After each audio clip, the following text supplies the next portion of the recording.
Good morning, everyone. Thanks so much for joining me here on Wave Now. I'm Myra Ansari. We are going live to the Mayor's Gallery where he is giving his weekly press briefing. Let's listen in.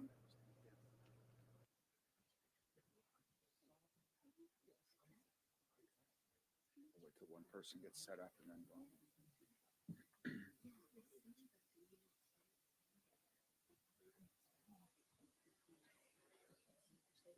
Oh yeah, we just shuffle this in there. Yeah, exactly.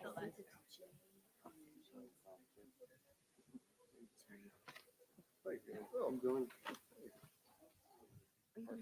Thank you.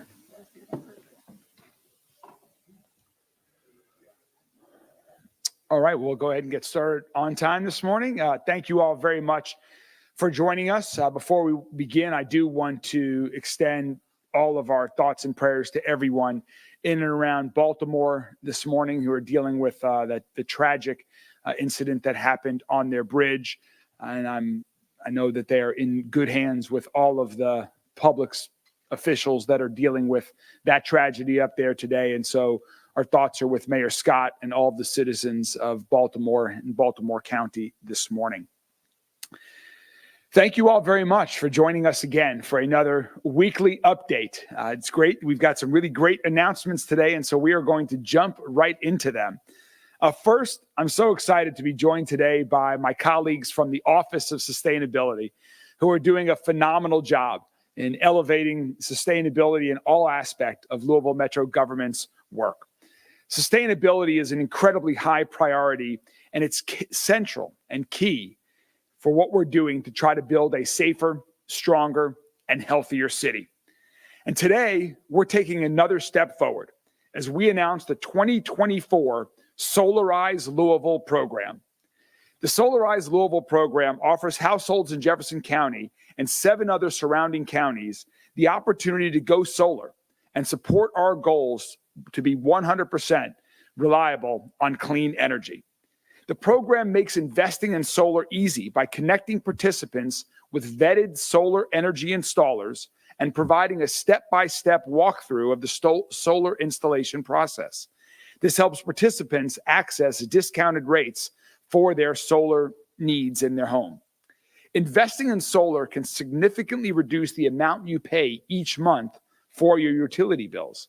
Solar can also increase the value of your home and help you avoid unpredictable rate hikes. When you choose to contract with an installer that's been approved by Solarize Louisville, you can trust that they will make the process easy, transparent, and reliable. Our team in the Office of Sustainability has done the vetting for you. And I am proud to share our selected installers for Solarize Louisville 2024 are Icon Solar Power and Pure Power Solar, both of whom who are with us here today. Thank you all very much for being a part of it, and we're excited. Both of these installation companies are offering the same standard panel price, which is an estimated 12 to 18% discount from what you would otherwise pay.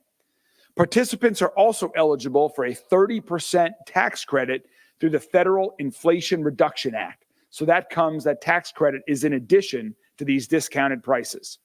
Together with Icon Solar Power and Pure Power Solar, as well as our partners, Kentucky Solar Energy Society and the Louisville Sustainability Council, we will generate clean and renewable energy for our homes, businesses, and public spaces. The transition to solar should be accessible and easy for everyone. And through this program, we are making that possible. At the same time, Solarize Louisville is about more than just transitioning to renewable energy and saving money. It's also about investing in our future. By embracing solar power, we're demonstrating our commitment to the conservation of our environment, and we're taking concrete steps towards building a more resilient and prosperous community for generations to come. So today, folks across Louisville can join up and take the first step in joining over 150 participants who are already investing in reliable, renewable energy. In fact, this year we're excited to announce that Metro government will soon be joining everyone in going solar, and we'll have some announcements about that in the near future. So for now, though, everyone who owns a home can join, become part of Solarize Louisville, reach out to participate in this program, and make your home go solar. I want to thank everyone who's been involved in making Solarize Louisville a reality, including all of my colleagues and friends that are in government and outside of government that are here with us today. And to talk a little bit more about the program, I'm going to introduce the Executive Director of the Office of Sustainability, who is leading our efforts in this area and so many others to make Louisville a cleaner and greener city. Sumedha Rao. Sumedha, please join us. Thank you, Mayor Greenberg, for elevating and amplifying and accelerating sustainability since the day you took office. It's been incredibly helpful. Good morning, everyone. My name is Sumedha Rao, and I serve as the Executive Director of the Mayor's Office of Sustainability.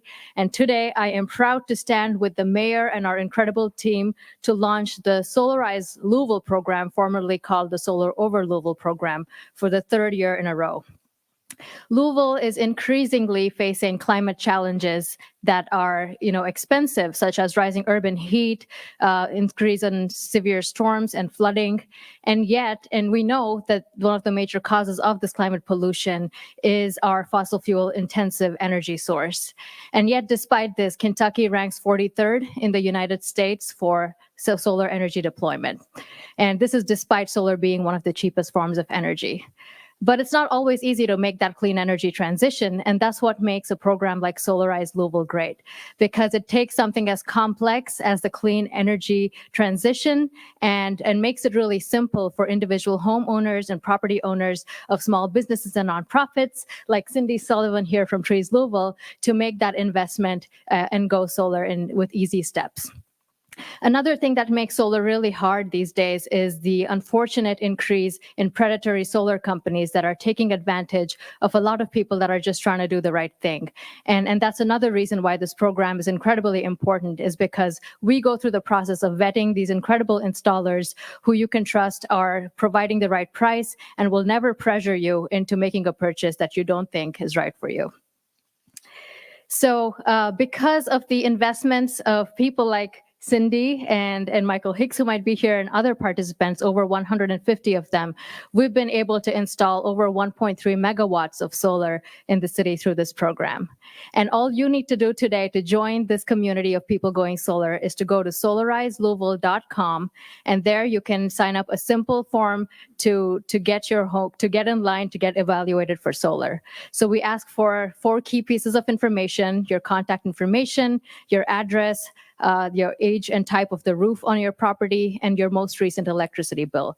And with just this information that takes you less than 5 minutes to provide, we can do a quick evaluation. And if your home is a good fit for solar, we can connect you with one of our vetted installers who will come to you with a free, no obligation quote that can help you make an informed decision about going solar. And if we find that your roof is not a great fit for solar, we let you know immediately so you're not wasting your time, and you can move forward with other investments you might be interested in. So go to solarizelouisville.com and join the community to sign up for solar. And if you'd like to know more, we're also hosting Solar 101 workshops. And there's 2 coming up, both in person and virtual, in April, that you can also sign up for at the same website. Once again, I'm really happy to stand here with our incredible team that's making this program possible. Our team includes the Office of Sustainability, who are all standing here with me today. So we are here ready to help you with your solar journey. And I'd also like to thank the Kentucky Solar Energy Society. Thank you, Steve Ricketts, for everything that you do to help us expand solar in the region. Through the work of the Kentucky Solar Energy Society, Solarize has now expanded to 3 additional cities in Kentucky. So we're not only doing great work in our city, but are setting a great example for the state. I'd also like to thank the Louisville Sustainability Council. Thank you, Stuart, for being here. And they are a great community partner who will be helping get the word out about this program to lots of residents. So now it is my pleasure to invite our selected installers to talk a little bit about their companies. So first up, for the 2nd year in a row, is the co-owner of Icon Solar Power, Zach Weber.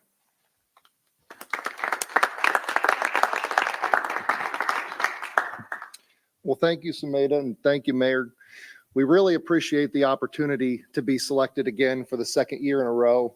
We had great success, and we're really honored that they chose us and trusted us with this great initiative again. We had a great turnout last year, and we really expect the same type of turnout this year, if not better. We have a partner this year, Pure Power Solar, that we look forward to working with in this. Their success and our success together is what'll lead to a great program here in Louisville. And it's great to have some people here that we installed last year that'll be able to talk a little bit about their experience. So that's really good too, to hear a third party, somebody who went through the program, talking about how it went and what their experience was. But this is a great opportunity for everybody in Louisville and all the surrounding counties to be able to get into a program that has vetted companies that you can trust. I know that's the biggest thing. So if you're out there, if you're listening and you have an electric bill that you're trying to save money on, if you're trying to be independent of the utility as much as you can so you're immune to those rising rates, or if you just want to do something for the environment, solar will be able to solve all of those issues. And now is the best time. It's better than ever. Our discounts are higher than they've ever been. The prices are lower than they've ever been. So if it ever made any sense, now is the time that it does. And we'd be more than happy, just like I'm sure Pure Power as well, to come see you, to talk to you about how it works, analyze your bills, and make sure you're getting the right system for the right price. So it's I can't thank everybody enough. I appreciate the trust that they've given our company to select us again for the second year. And I'm sure we will not disappoint. We'll take care of all of our customers just like we have in the past. And again, thank you all for everything. I appreciate it. And I look forward to a strong year in 2024. So thank you all. Go visit the Solarize website, sign up, and get some very trusted professionals out to talk to you about how to get solar on your home or business. Thanks.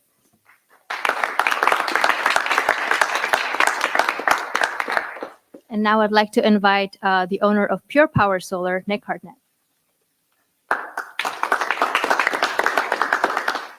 All right. Thank everybody for coming today. Like she said, my name is Nick Hartnett. I'm the owner of Pure Power Solar. We are a solar design and installation company that began here in Louisville in 2017. And my wife and I are both born and raised here in Louisville, and we're thrilled to have been selected for the program here in our hometown this year. Last year, we had a successful Solarize Frankfurt campaign, and we are just excited to bring those skills to Solarize Louisville this year and make it the best Solarize campaign yet. So we're very grateful for the opportunity. We're grateful for the hard work that the Sustainability Council of the city and that KYSES is putting in every year to promote these programs throughout the state. They just do a ton of work towards this goal, and we're very grateful for that.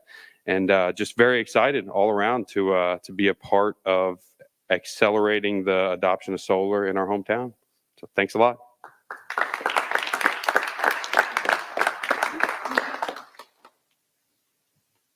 And finally, you will hear from our participant, Michael Hicks, who was a participant of the Solarize program last year.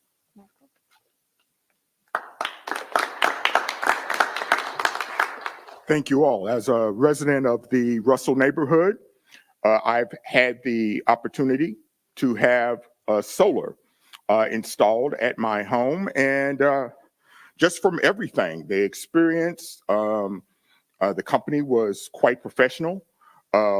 Just working with everyone involved with Louisville Metro, it was a very surprisingly smooth process. Just even with the panels that I have, the savings I've been able to make, and the ease of just even using the app just to see the progress that I have. I am pleased with what we have. I believe in renewable energy. It is something that's important to me and my family, and I'm grateful for the opportunity to have it and to have it installed. And I hope more people will be intentional about it. Thank you very much. Well, thank you so much, Michael. It's great to hear firsthand account of how a positive experience it has been for you and your family with your home in the Russell neighborhood. Thanks to our partners. We look forward to people across the entire city working with you all. We hope they keep you incredibly busy. Thanks to everyone who's been our partners outside of Metro government and Sumedha. Thanks to you and your entire team with the Office of Sustainability for leading this effort. We really appreciate it. And again, everyone should visit Solarize Louisville online to see how they can apply in those 4 easy steps Sumedha went over to become a part of this program. Thank you guys very much. Really appreciate it.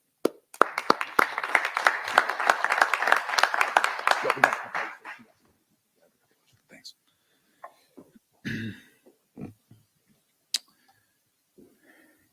As many of you all know, we are currently in discussions with the Department of Justice on the consent decree as we work to continue to improve LMPD and policing in our community every day.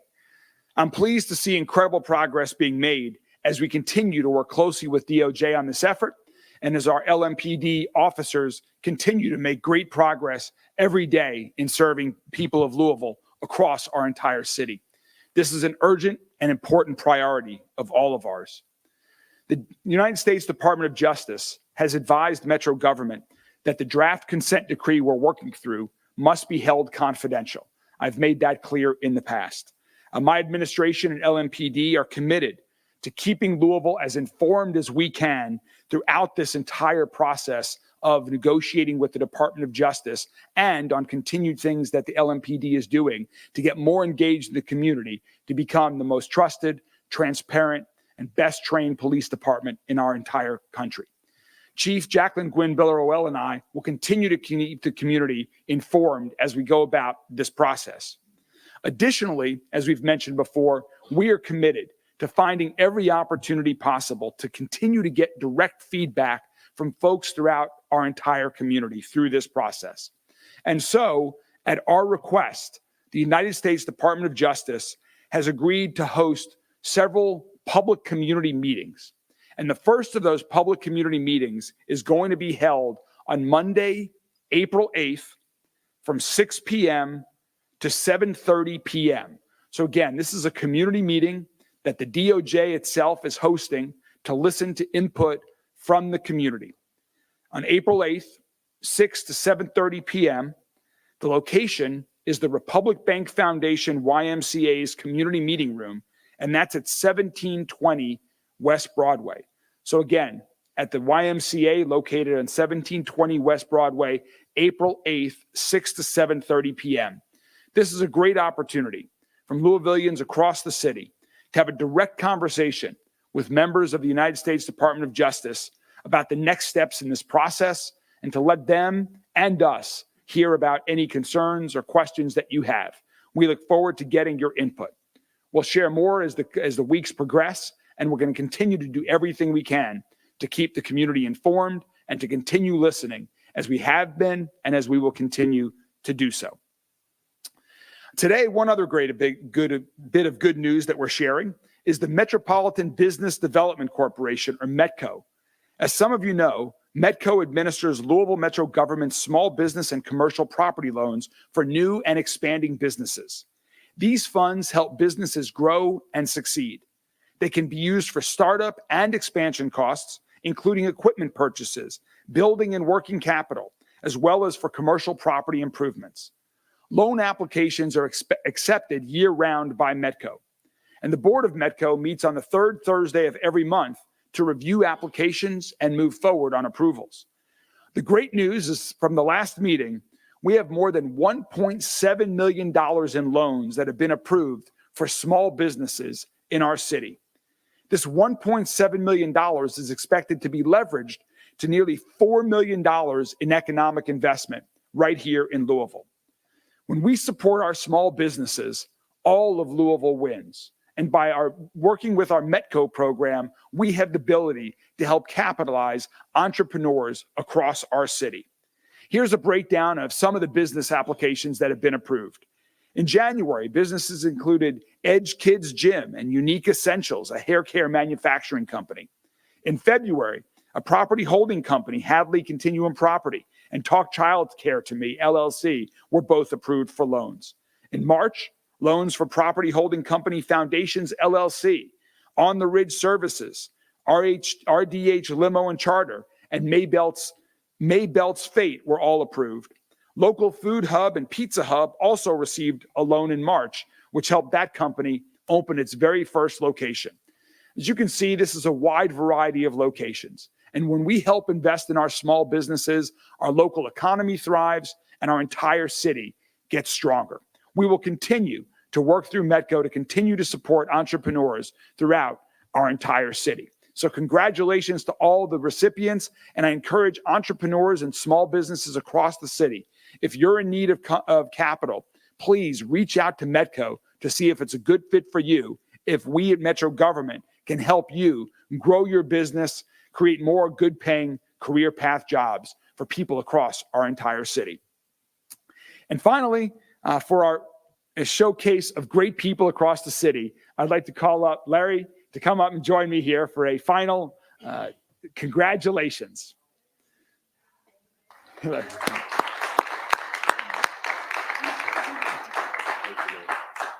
want to introduce everyone to Larry Ferris Jr.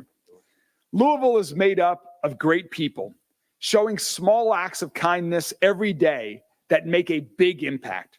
And one of those people is JCPS bus driver Larry Ferris Jr. Larry shows up every day for the kids who ride his bus. He knows them, cares for them, and makes sure that they're seen and heard. And that was certainly the case when he helped his buddy Levi, a 6-year-old who goes to elementary school. One day, Levi was pretty upset. So Larry asked him what was wrong. And it turned out that Levi didn't have any pajamas for his pajama day at school that day. So after dropping Levi off at school and finishing his bus route, Larry took action. He quickly ran to the store by himself, got his buddy Levi some pajamas, and brought them back to the school so that Levi could have PJs for pajama day. Now, Larry made Levi's day, and this act of kindness has been internationally recognized online and through the media across the entire globe. Just that small act of kindness made such a positive, big impact on Levi and so many others, Larry. So Larry, thank you so much. Thank you for taking that extra step, for going the extra mile to help kids throughout our city that are in need of a little bit of love and support. And so just as expression for that, which I know is just one of the many acts of kindness that you have provided to kids who ride your bus over the years, it is a great honor for me to declare today that you, Larry Ferris Jr., are a distinguished citizen of our city, and we are so appreciative for everything that you have done for our community. Larry used to work in corrections. He now works in JCPS. His mom, who is here with us today, works in our corrections department as well. Larry and his family are fine public servants who it is an honor for me to recognize. Congratulations, Larry. Thank you so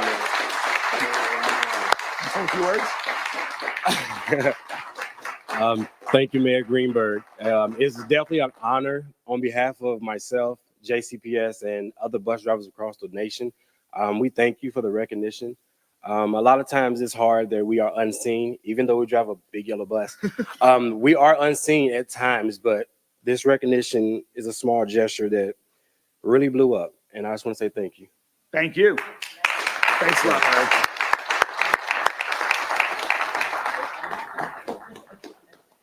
Thank you so much, Larry. We are so fortunate in our city to have so many kind folks like Larry who help others make their lives even better. And with that great news, I'd be happy to take any questions from members of the media on these or any other topics that you all want to talk about. Mayor, what does the Justice Department want to hear from the public? Well, I think that the DOJ just wants to continue to listen. They're hearing a lot from our police department and from our administration, who's working with them on a near daily basis to negotiate this consent decree. They know what the issues are for us, what our concerns are, what our goals are. I think they want to make sure that what we are doing aligns with what the community is looking for as well. My guess is that there's a significant amount of overlap. I strongly believe that our community wants a police department that's active in community policing, working with the community to prevent violent crime from happening in the first place. My guess is that's a lot of what they're going to hear. Did this come following maybe some testimony from those in the community expressing some frustration that they're not at the table and that obviously some of those negotiations are confidential? Was this a way to kind of give them a voice at the table? Well, it's definitely a way to let people be heard. We have been asking the DOJ for this since the very beginning. And as you'll recall, when the Department of Justice first came to town over a year ago now, one of the first things that the chief and I did was we listened to the community. We went throughout the community, had several listening sessions where we engaged with the community to talk to them about the process, to hear what their concerns were. So listening, I think, is an important part of leadership for the chief, for me, for anyone in any leadership position, for the Department of Justice ourselves. So we've been asking to do this, and we'll continue to do this ourselves as we move forward. Our administration is doing other community engagement efforts as well, as is LMPD. They have a Meet the Beat Cops. I believe that's tonight. Conversation and Cuts, where the LMPD goes out into the community, different locations to engage with the community. LMPD is doing more than it has in the recent past to take proactive efforts to engage with the community to ensure we continue to build even more trust every day. You have mentioned this before. You're not litigating at this point. No. Report to report. So playing devil's advocate, what's almost the point of community members to go and talk with the DOJ if, things are happening without their input? Because this consent decree is all about the future. We're focused on what does the future of LMPD look like? What does the future of policing and public safety in Louisville look like? And so that's what we want to hear the most. We want to hear about what people are looking for from their police department, from their city government in the future years. You're right. History is the history. We've learned from our history. We know what our history is. We're now looking forward. Has the city and the DOJ set a date or a deadline of any type to finalize this? No, there is no deadline. It's going to take as long as it takes. It's a lengthy document. It's a complicated document. And so I have no timeline to even estimate when the completion will be at this time. We would all like to get it done as soon as possible, but I can't give you a timeline yet. Yeah, actually. 11 May 20th, that was one of two panel discussions in the attempt to see what community wanted to look for in the new police chief, only to find that chief, that Greenberg was deputy chief, became police chief. What methods is the city taking to reassure community members that their voices are being heard, ideas are being considered? Well, I listened to that input. We had incredible amounts of input as to the characteristics that our city was looking for in our next police chief. And I believe that we have found an amazing police chief that reflects those concerns of the city, that reflects the characteristics of leadership, of experience, of listening that our community was looking for. Now, anytime you make a hire, you're not going to please everyone, and I understand that. But I believe that Chief Greenberg has done an excellent job and continues to reach out to our community, to folks that even might not have been pleased with her hiring. She is reaching out to those individuals to try to improve the trust between our community and our LMPD. And I believe that we are making positive progress in that regard. Yesterday, the Senate passed HB 388, and the Senate committee added that substitution that would place a moratorium on land development. Yep. Did you register your opposition to anyone in the legislature? If so, who? And then have you had any more time to evaluate the impact that would have on affordable housing? Yeah, I do not support the amendment to House Bill 388 that puts a 1-year moratorium on land development code changes. My view is that we as a city need to do everything we can to make building more housing to make housing more accessible and affordable for people across our entire city. And that's going to take building new housing. It's going to take renovating existing housing. We need more housing. So with housing, safe, affordable, quality housing is the foundation for all of our families. And there should be new housing. There should be affordable housing in every neighborhood in our city, not just in other people's neighborhood. In order to make that happen, that is going to take some changes to our land development code. We cannot keep doing things the same way and expect the outcome to change.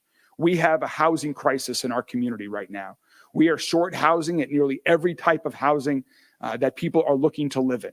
And so we need more. And one of the ways I think we can do that is through some revisions to our land development code. We proposed, it's ironic, I proposed a change in the morning regarding middle housing, which is duplexes or triplexes that might be built on a single family lot. And then that afternoon, this amendment came out. So I don't support that. But what it also shows me is that we have some more education to do. We've got to continue to have discussions throughout the entire community and with our state legislators to work on improvements that we can hopefully collaboratively work on to address these challenges. I believe that our legislators in Frankfort understand that we have a housing crisis, and I'm confident that we can find solutions as we head towards next session to address them. So we'll be working collaboratively with them. We already have had conversations during this session with leadership in the Senate and the House about ways that we can make changes. That clearly is not going to happen next session, but I am hopeful that it can happen next session. You and Representative Jason Nemes seem to have a pretty good working relationship. He was at your budget proposal just outside Metro Hall a few months ago. Yep. Did you feel at all blindsided by that amendment that was made, like you said, the same day that you were calling for some of the change to city code? I mean, look, things are moving very fast in Frankfort as the General Assembly winds down its session. So a lot of things are happening, and people who are not legislators are regularly surprised, including me and the public. So that's not surprising that we were surprised. We have been having very good, constructive conversations with Representative Nemes, as you mentioned, with lots of Louisville legislators, with the leadership of the Senate and the House.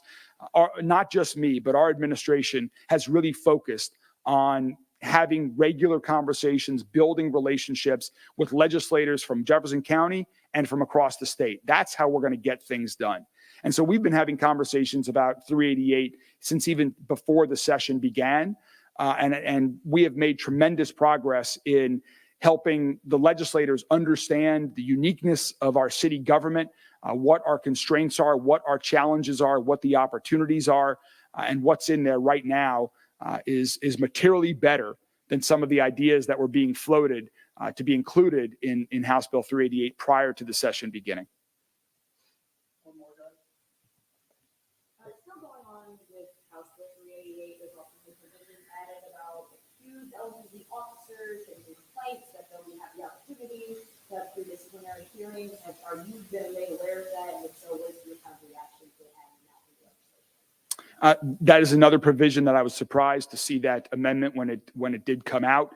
We've had conversations with legislators about that. We do have some concerns just about adding additional process and what that means. So we're going to continue to work with our legislators on that, see how that gets implemented. Also have discussions with the FOP about that as well. I am all for fair process, but we also just need to balance that with the realities of running the size of department that LMPD is compared to other police departments around the country. Around the state. A big JCPS vote tonight. Obviously, that's not your purview, but your former JCPS, your friend Yep. Marty Polio, superintendent. And any thoughts on tonight? It's a big deal no matter what they decide. Yeah, I'm not going to get into the inner workings of JCPS and their decision before they vote. What I can tell you, I assume you're referring to the transportation issues as it relates to magnet schools. What I can tell you is that the folks at TARC are having more engaged discussions with JCPS than at any time in recent memory. We are trying to identify ways that we can help out each other. We both have transportation challenges. We both drive large buses around this community. And if there are ways that we can partner together to help kids, to help the community, Dr. Polio and I both want that to happen. And so it's still in the early stages. There's nothing to report, but we are having conversations about that to see if there's anything to do. I'm not sure whether that impacts anything that will happen tonight. Making changes to transportation routes is challenging and complicated, but we are having those engaged discussions more so than any time in the past. Is TARC prepared for an influx of potential students, thousands, to travel to magnet school? We're trying to work through what the implications of what any decisions JCPS makes, and we will be ready. As I understand, these would be changes that would happen next fall, so we've got some time. All right. Thank you all very much. Have a good day.